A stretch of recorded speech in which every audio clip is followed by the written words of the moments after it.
ચાલો વિદ્યાર્થી મિત્રો, આજે આપણે સ્વાધ્યાય 1.4 એનો દાખલા નંબર 3 વિશે અભ્યાસ કરીએ. નીચેની માહિતી પરથી કુલ ખર્ચની રીતે, જો અહીં તમને સ્પષ્ટ કીધું છે, કુલ ખર્ચની રીતે વર્ષ 2015 માટેનો જીવન નિર્વાહ ખર્ચનો સૂચકાંક ગણો. અગાઉ તમે જે દાખલા નંબર 2 ગણ્યો હતો એમાં સ્પષ્ટ તમને કીધું હતું કૌટુંબિક બજેટની રીતે. તો કૌટુંબિક બજેટની રીત કે એટલે તમારે ફરજિયાત દાખલો IWની રીતે ગણવો પડે. અહીંયા તમને કીધું છે કુલ ખર્ચની રીતે. તો કુલ ખર્ચની રીતે તમારે દાખલો ગણવો હોય તો બે રીતે થાય કુલ ખર્ચમાં. હવે તમારે રકમમાં જોવું પડે Q0 આપેલું છે કે Q1. કુલ ખર્ચમાં બે રીત છે. Q0 આપ્યું હોય તો 1000 વાળું સૂત્ર આવે અને Q1 આપ્યું હોય તો 1101 વાળું સૂત્ર આવે. તો એ રકમ પરથી તમને ખબર પડે. ચાલો, પહેલું તમને ખાનું આપેલું છે વસ્તુ, એમાં 5 વસ્તુ આપી છે A, B, C, D ને E. પછી કયું ખાનું આપ્યું છે તો કે એકમનું. યાદ રાખજો, તમને અગાઉ સમજાવ્યું હતું એકમનું ખાનું આપ્યું એટલે તરત જથ્થાની બાજુ જોવાનું. જથ્થો આપેલો છે તો કે આ જથ્થાની બાજુમાં એકમ છે તો કે આ. તો દાખલામાં તમારે ડાયરેક્ટ ગણતરી થશે નહીં. આ ખાસ યાદ રાખજો. અગાઉ આપણે લાસ્પેર પાસે ને ફિશરના દાખલામાં જોયું હતું એકમનું ખાનું હોય એટલે તરત જથ્થાનું ખાનું જોવાનું. જથ્થાના ખાનામાં એકમ છે તો કે આ. તો દાખલામાં તમારે સીધું કોઈ ગણતરી થાય નહીં. તમારે બે પ્રશ્ન પૂછવા પડે. ભાવનો એકમ, ભાવની બાજુમાં ક્યારે એકમ નહીં હોય. ભાવનો એકમ અને જથ્થાનો એકમ સરખો છે કે નહીં. જો એકમ સરખો ન હોય તો એકમ કેવો કરવો પડે? સરખો કરવો પડે. ત્યારબાદ બીજો સવાલ, તમને જે ભાવ આપ્યો છે એ એક એકમનો છે. જો એક એકમનો ન હોય તો એક એકમમાં તમારે શું કરવો પડે? ફેરવવો પડે. તો અહીંયા તમને રકમ જે આપી છે આપણે જોઈએ. પહેલી ખાનું વસ્તુનું તો આડું, તો અહીંયા તમે ઊભું લખી દેવાનું વસ્તુ. હવે અહીંયા તમને એકમનું ખાનું આપેલું છે એટલે મેં તમને સમજાવ્યું હતું ત્યારે એકમનું ખાનું હોય ને જથ્થાની બાજુમાં એકમ હોય તો જ્યારે દાખલો ગણો હોય ત્યારે અહીંયા એકમના ખાનામાં એક એકમનો ભાવ લખવાનો હોય. આ ખાસ યાદ રાખવાનું. કેટલા એકમનો ભાવ લખવાનો હોય? એક. તમને રકમમાં જેટલા એકમનો હોય એટલાનો. જો એક એકમનો ન હોય તો એક એકમમાં તમારે શું કરવાનું હોય છે? ફેરવવાનું હોય છે. એટલે ખાસ ધ્યાન રાખજો. તો પહેલો સવાલ આપણે પૂછીએ ભાવનો એકમ. વસ્તુ એ માટે તો કે ભાવનો એકમ ક્વિન્ટલ.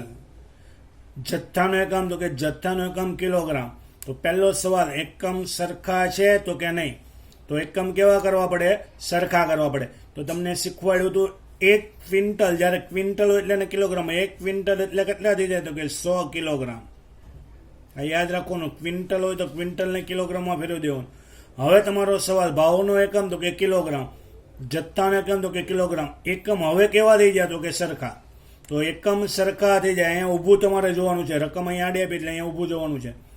તો એકમ કેવા થઈ જાય તો કે સરખા. કયા? તો કે કિલોગ્રામ. તો એકમના ખાનામાં લખવાનું કિલોગ્રામ. ઊભું જોવાનું. ભાવ કેટલો તો કે 1200. ભાવ કેટલો તો કે 1700. આ 1200 રૂપિયા ભાવ છે અને આ 1700 રૂપિયા ભાવ છે. એ કેટલા કિલોગ્રામનો છે તો કે એ 100 કિલોગ્રામનો છે. તમે દાખલો ગણો ત્યારે તમારે કેટલા કિલોગ્રામનો જોઈએ તો કે 1. તો શું કરવાનું તો કે 100 ક્યાં જાય તો કે 1200ના છેદમાં અને 1700ના છેદમાં. 1200ના છેદમાં 100 એટલે ભાવના ખાનામાં લખાશે 12. 1700ના છેદમાં 100 એટલે ભાવના ખાનામાં લખાશે 17. બોલો, જથ્થામાં તમે કોઈ ફેરફાર કર્યો હતો કે નહીં? તો જથ્થો કેટલો આવશે? 50નો 50. તો આ રીતે તમારે બે પ્રશ્ન પૂછવાનો. પહેલો, એકમ સરખા છે કે નહીં. જો એકમ સરખા ન હોય તો એકમ કેવા કરવાના? સરખા. ત્યારબાદ બીજો સવાલ, તમને જે ભાવ આપ્યો છે એ એક એકમનો છે. જો એક એકમનો હોય તો કોઈ ફેરફાર થાય નહીં. પણ એક એકમનો ન હોય તો એક એકમમાં તમારે શું કરવું પડે? ફેરવવો પડે. તો અહીંયા એક એકમનો નહોતો તો આપણે એક એકમમાં શું કર્યો? ફેરવો. હવે ખાનામાં ખાસ યાદ રાખજો, બીજું ખાનું 2014નો જથ્થો છે અને ત્રીજું ખાનું છે 2014નો ભાવ છે. તો 14 કેટલી વાર છે? 2 વાર. તો ઉપર જો મેં એક જ વાર લખ્યું છે. આ રીતે લખવાનું. એની અંદર બે વસ્તુ, જથ્થો અને ભાવ. 2015માં તો એક જ વસ્તુ છે ભાવ, તો ઉપર લખાય 2015 અને ભાવ. આ રીતે તમારે પહેલાં લખવાનું હોય છે અને પછી તમે પહેલી ગણતરી બતાવજો. ત્યારબાદ હવે વસ્તુ બી ની ગણતરી કરીએ. ચાલો વસ્તુ બી માં ભાવનો એકમ, તો કે ભાવનો એકમ કિલોગ્રામ, જથ્થાનો એકમ તો કે કિલોગ્રામ. એકમ કેવા તો કે સરખા, તો આ એકમના ખાનામાં લખાય કિલોગ્રામ. ચાલો બીજો સવાલ, ભાવ કેટલો તો કે 340, ભાવ કેટલો તો કે 380. એ કેટલા કિલોગ્રામનો છે તો કે 20. આપણે દાખલો ગણી ત્યારે કેટલા કિલોગ્રામનો જોઈએ તો કે 1.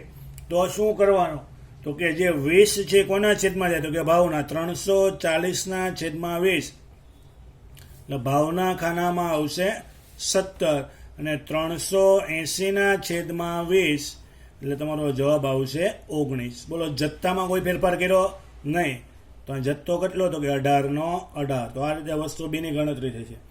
વસ્તુ સી, ભાવનો એકમ તો કે લીટર, જથ્થાનો એકમ તો કે લીટર, વેચવાવાળાને લીટરમાં વેચવું છે, લેવાવાળાને લીટરમાં લેવું છે, એટલે એકમ કેવા તો કે સરખા, તો એકમના ખાનામાં લખાય લીટર. બીજો સવાલ, ભાવ કેટલો તો કે 30, કેટલો તો કે 40, કેટલા લીટરનો છે તો કે 10.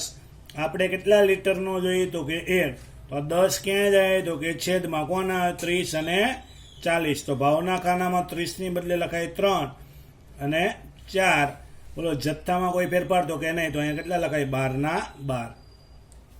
ચાલો વસ્તુ ડી, ભાવનો એકમ તો કે ડઝન, જથ્થાનો એકમ તો કે નંગ, એકમ સરખા છે તો કે નહીં, તો એકમ કેવા કરવા પડે સરખા. હવે મેં તમને સમજાવ્યું હતું, પેલા નંગ વાળાને પૂછવાનું ડઝનમાં ફરે કે નહીં, સહેલું પડે.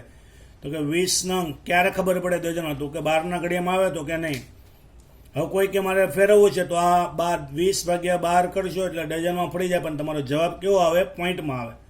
તો જ્યારે તમે નીચે ગુણાકાર કરશો ત્યારે તમને થોડી તકલીફ પડશે, એટલે એ રીતે સાચી જ કહેવાય. પણ આ એક વસ્તુ યાદ રાખવાની, 12ના ઘડિયામાં એ આવતું હોય તો ડઝનમાં ફેરવાનું, નકર ફેરવવાનું નહીં. તો કે આ 20 12ના ઘડિયામાં આવે નહીં. તો હવે એકમ સરખા કરવા હોય તો શું કરવાનું, તો કે હવે તમને ખબર છે ડઝન, 1 ડઝન એટલે કેટલા થઈ જાય તો કે 12 નંગ. પરીક્ષામાં બધું ગણતરી જાતે કેલ્શિયમ જ કરવાની હોય. ચાલો એકમ કેવા તો કે સરખા, કયો તો કે નંગ અને નંગ, તો અહીંયા એકમના ખાનામાં લખાય નંગ. હવે બીજો સવાલ, ભાવ કેટલો તો કે 15, ભાવ કેટલો તો કે 24, એ કેટલા નંગનો છે 12. તમારે કેટલા નંગનો જોઈએ તો કે 1. તો શું કરવું પડે તો કે ભાગાકાર.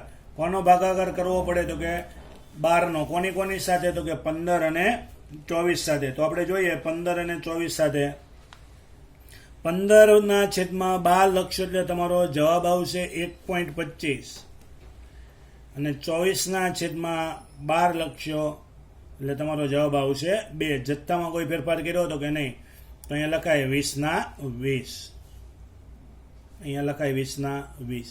તો આ રીતે વસ્તુ ડી ની ગણતરી પૂરી. ચાલો વસ્તુ એ, ભાવનો એકમ તો કે મીટર, જથ્થાનો એકમ તો કે મીટર, એકમ કેવા તો કે સરખા, તો એકમના ખાનામાં લખાય મીટર. ચાલો બીજો સવાલ, ભાવ કેટલો તો કે 12 રૂપિયા, ભાવ કેટલો તો કે 16 રૂપિયા, કેટલા મીટરનો છે, અહીંયા કાંઈ નથી એટલે 1 મીટરનો. આપણે કેટલા મીટરનો જોઈએ 1, તો વસ્તુ ઈમાં કોઈ ફેરફાર નહીં થાય. ભાવ તો કે 12/12, ભાવ તો કે 16/16, જથ્થો તો કે 14/14. તો આ રીતે તમારે પહેલાં એકમવાળા દાખલામાં એકમની સરખામણી કરવી પડશે. હવે તમારે દાખલા ગણવાની શરૂઆત છે. દાખલો ગણતા પહેલાં તમને યાદ હોવું જોઈએ, કુલ ખર્ચની રીતમાં 2 રીતે દાખલો થાય. તો તમારે દાખલામાં જોવાનું, પહેલાં તો સંકેત આપી દઈએ. સંકેતમાં જથ્થો એટલે ક્યુ, ભાવ એટલે પી, ભાવ એટલે પી. 14 અને 15, તો 14 ને આધાર વર્ષ, આધાર વર્ષની પાછળ 0 લાગે, આધાર વર્ષની પાછળ 0 લાગે. 15 એટલે ચાલુ વર્ષ, ચાલુ વર્ષની પાછળ 1 લાગે. હવે કુલ ખર્ચમાં 2 રીત છે. તો રકમમાં તમે જુઓ તો તમને ખબર પડશે. રકમમાં Q0 આપેલું છે, Q0 આપેલું હોય તો દાખલો લાસ્ટપેનની રીતે થાય. લાસ્ટપેનની રીતે 2 ખાના જોઈ, 1000 વાળું, P1 Q0, P0 Q0, આ 2 ખાનાનો ઉપયોગ કરશો એટલે તમારો દાખલો અહીંયા પૂરો થાય. P1 Q0, તો P1 Q0 ગુણાકાર છે 17 × 50 એટલે તમારો જવાબ આવશે 850. 19 × 18 એટલે તમારો જવાબ આવશે 342. 4 × 12 એટલે જવાબ આવશે 48. 2 × 20 એટલે જવાબ આવશે 40. 16 × 14 એટલે જવાબ આવશે 224. આ કોલમનો સરવાળો કરો એટલે આગળ લાગે સિગ્મા. સિગ્મા P1 Q0, તો આનો સરવાળો આવશે તમારે 1504. એ જ રીતે P0 Q0, તો P0 Q0 અહીંયા છે તે 50 ગુણ્યા 12 એટલે તમારો જવાબ આવશે 600. 18 ગુણ્યા 17 એટલે તમારો જવાબ આવશે 306. 12 ગુણ્યા 3 એટલે તમારો જવાબ આવશે 36. 20 ગુણ્યા 1.25 એટલે તમારો જવાબ આવશે 25. અને 14 ગુણ્યા 12 એટલે તમારો જવાબ આવશે 168. આનો સરવાળો કરો એટલે આગળ તમારો જવાબ લાગે સિગ્મા P0 Q0, તો તમારો જવાબ આવશે અહીંયા 1135. હવે અહીંયા તમારે લખવાનું કુલ ખર્ચ કીધું છે, એટલે કુલ ખર્ચની રીતે હવે તમને કીધું છે કયા વર્ષનો, તો કે 2015 માટે. તો અહીંયા લખવાનું વર્ષ 2015 નો સૂચકાંક. વર્ષ 2015 નો સૂચકાંક. અહીંયા એવું નથી લખવાનું લાસ્ટ પેનનો સૂચકાંક, સૂત્ર એ જ આવે પણ લખવાનું 2015 નો સૂચકાંક.